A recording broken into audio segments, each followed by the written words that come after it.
third-party candidacy.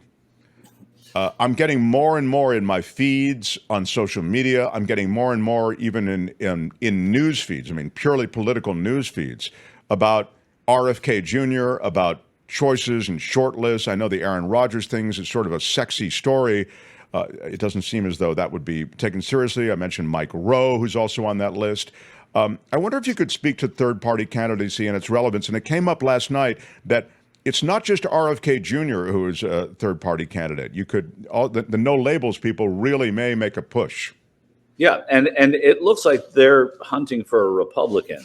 And that, again, I think from both sides hurts Donald Trump. The no labels people are made up of, there are a lot of skeptics that look at no labels, and they should look at them skeptically because they haven't done anything really, right? But they haven't also been able to recruit a candidate. They will have one, and that candidate will most likely be a Republican. I mean, what all of these third-party candidates this time seem to be driven by is what the Democrats are driven by, which is stopping Donald Trump. Now, you're going to have people like a Republican no labels candidate say that President Biden's done a terrible job and we should not vote for President Biden. But at its core, it's going to drive a wedge between Republican voters. And it gives these, Republican voters, whatever you say, if you're a Democrat, you think about really if you had a candidate you just despised, right? It would still be hard to vote for the other party if you're a dyed-in-the-wool Democrat, no matter what. I mean, so Democrats criticize Republicans. How could you vote for this guy? But it's also very difficult to get a Republican to vote for a Democratic president, especially someone who's voted Republican their whole lives. But if you give them an option that says you don't have to vote for Donald Trump or Joe Biden, then it becomes an appealing place, a more appealing place for a Republican voter who just doesn't align at all with Trump, his behavior, his politics, and his way of presidenting. So I think that's why it might be important this time. It may make a difference in certain places. You also have an aging, you have some two aged front runners in this election. I think it will matter in that case, but again, I don't want to put too much into it other than the fact that it makes it a little more interesting. And I would not, if I were the Republican nominee, Donald Trump, or presumed nominee, I would not want any of these other people running. The no labels people are on the ballot in more states likely than RFK Jr. ends up in? That's true. Yeah, the no labels people have been around and pushing and organizing for quite a while. And again, getting on the ballot is huge because wherever you are, you're going to siphon votes, and where those votes come from could matter. And, you look at Arizona, you look at Georgia from last time, and these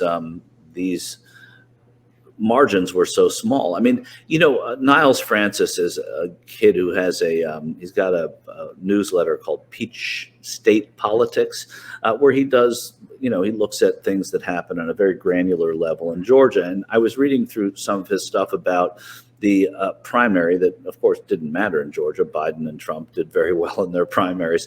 But in DeKalb County, in an area outside of Atlanta, Nikki Haley, who has suspended her campaign, still got 77,000 votes, right? So that means there are 77,000 Republicans who chose not to vote for Donald Trump. Maybe they were making a statement.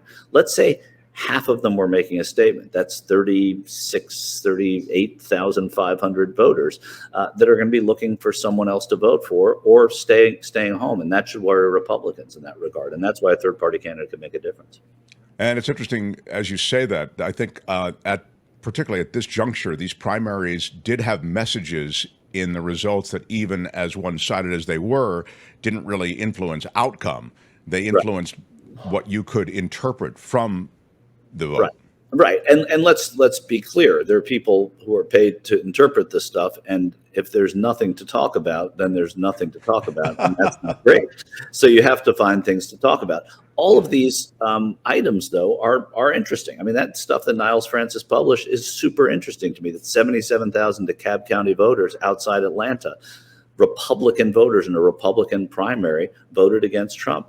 That's one county. If that goes over several counties in Georgia, then you're looking at a really difficult landscape for Donald Trump in Georgia. So again, nothing's set in stone, and Joe Biden has to get his voters out in Georgia as well. But it does make it interesting. Now, a sexy political story that also seems maybe a little more obscure enough that it hasn't made it into the mainstream, but this Let is me why you're. unbutton one more button here.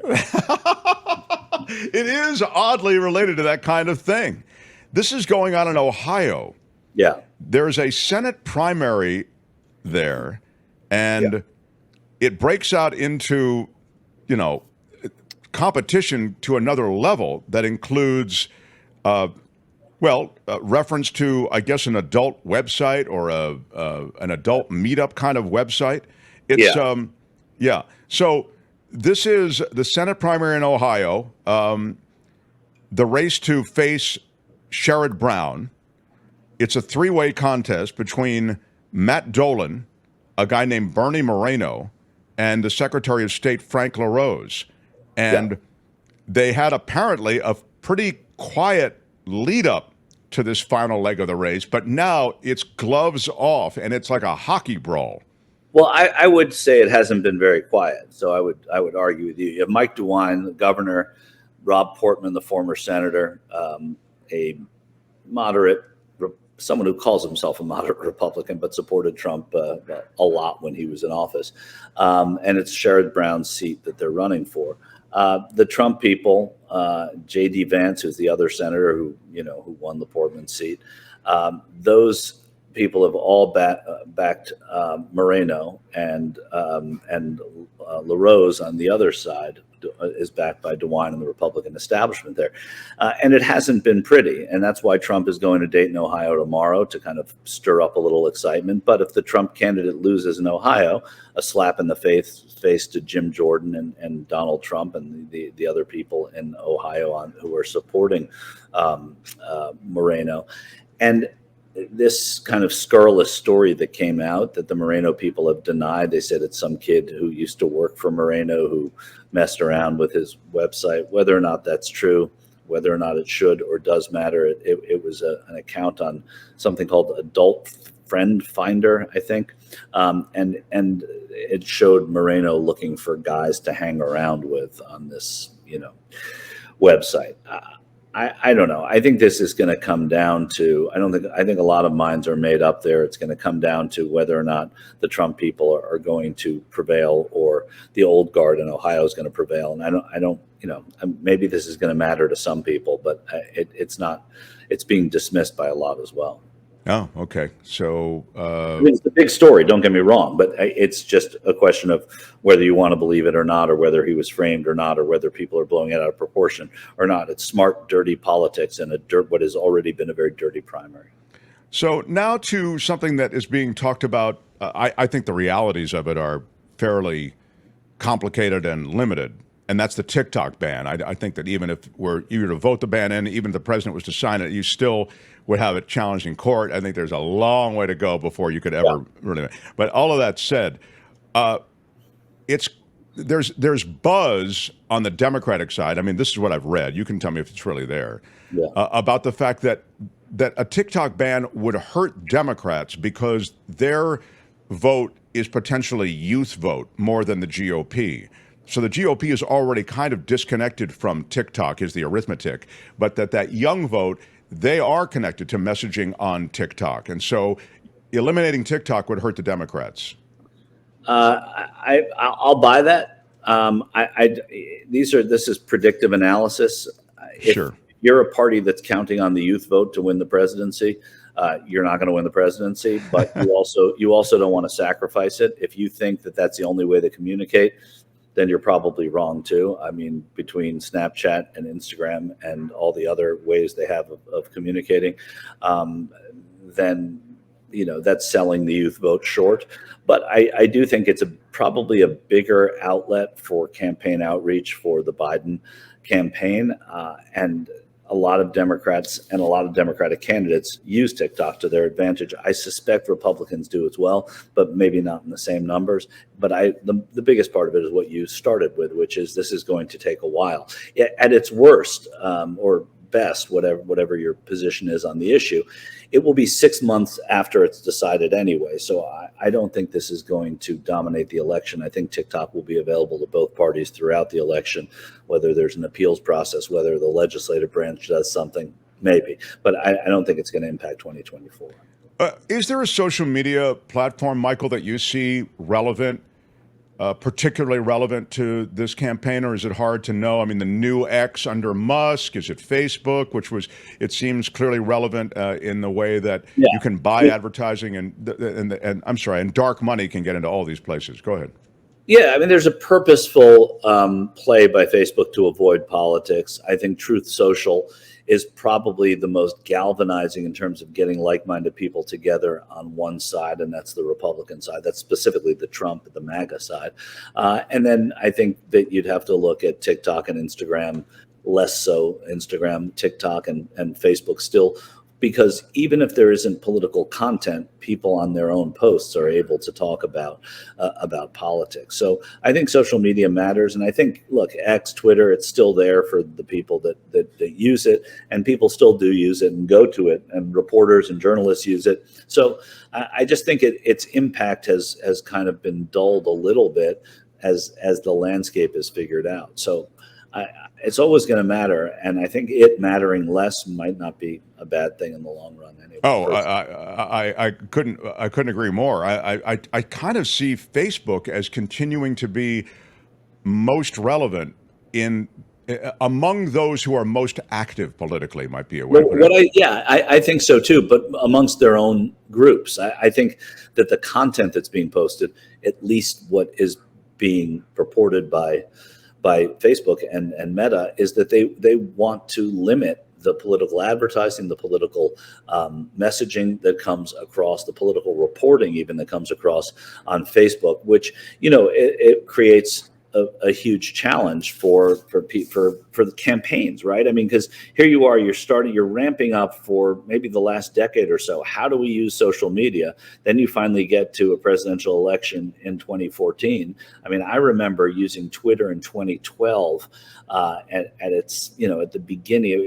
It mattered for the first time in that Romney Obama race in 2012, but neither campaign totally got it. The Romney people did a pretty good job with it, and I think that I think you get into a little bit of the weeds with this because you don't really know how to use it anymore. So it becomes very difficult if there are restrictions on it.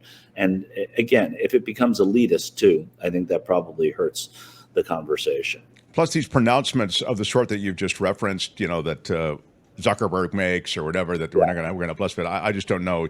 It's one thing to make the pronouncement; it's another thing to follow through. I think they take. But you also have Steve Mnuchin, who is 4 years as Treasury Secretary in the Trump administration, saying that he wants to buy TikTok. Well, what does that mean? Does that tilt the playing field to Trump? Well, again, I don't think it's going to matter in this election anyway. But you've got this sort of.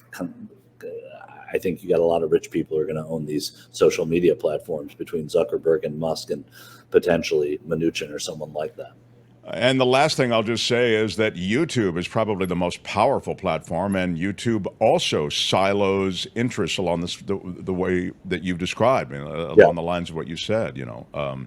So you're. But it's interesting, even on our show, the ads that are dropped in sometimes can be for Fox News Channel. They're just trying to reach people who are news and politically engaged in some way. So Well, I don't know how much. Not the end of the world if we can get people engaged. If that stuff can punch through. So when are you next out on the road? Are you back out to another Trump rally anytime soon? Got a little breather. We're going to probably go out in a couple of weeks and maybe in 10 days and hit the skids and see what's doing in Trump land. We want to go. Yeah. Would like to go to Florida and speak to some of what Florida voters and how they're perceiving the Trump race. He's now a native son to Florida, so there's a little bit of a difference there. But we kind of follow his schedule when it comes to that too. Yeah, I got 2024. Yeah, that's MAGA Mickey. MAGA Mickey. All right. Yeah, Trump 2024. And lastly, just because you mentioned Florida, that documents case or the espionage case, sort of that just gets delayed longer. Yeah. And it looks as though Trump may be successfully evading any kind of real justice or court cases that purport to bring him to justice until after the election. Right. It doesn't mean the story goes away, right? I mean, there's a silver lining everywhere. What if there's what if you're the Democrats and Trump gets acquitted? That would just be wind in his sails, like crazy wind in his sails. So a lot of Democrats say, we want him brought to justice. We want him brought to justice. Well, 12 jurors could vote in favor of Trump, and so I say, maybe having it just be out there and having this kind of tension and this discomfort around it may play into Biden's hand even better than if he were to stand trial and be acquitted, because that would be a victory. And a victory before an election is not anything you ever want to see your opponent have. That's such a great point. And to be honest, I never even reflected on that. I was so concerned with the pace that this thing is taking, which is excruciatingly slow. And you're right. I mean, okay, you speed it up, acquittal, boom, game over. Well, exactly. That's why you pay me the big bucks. That's it. Michael, thank you. Love. Oh, see, look what happens. We bring up money and it's like, goodbye. Yeah, we're done with it. You can buy a Movado watch in Sam's. That's right. Go over to Sam's. Get him a Movado watch. Have a good weekend. All right. See you. Michael Shure, everybody. Hi, it's Mark, and I thought that was great. Hit the notification bell. You'll know whenever there's a new video being dropped, and please subscribe to our channel to help us save the universe.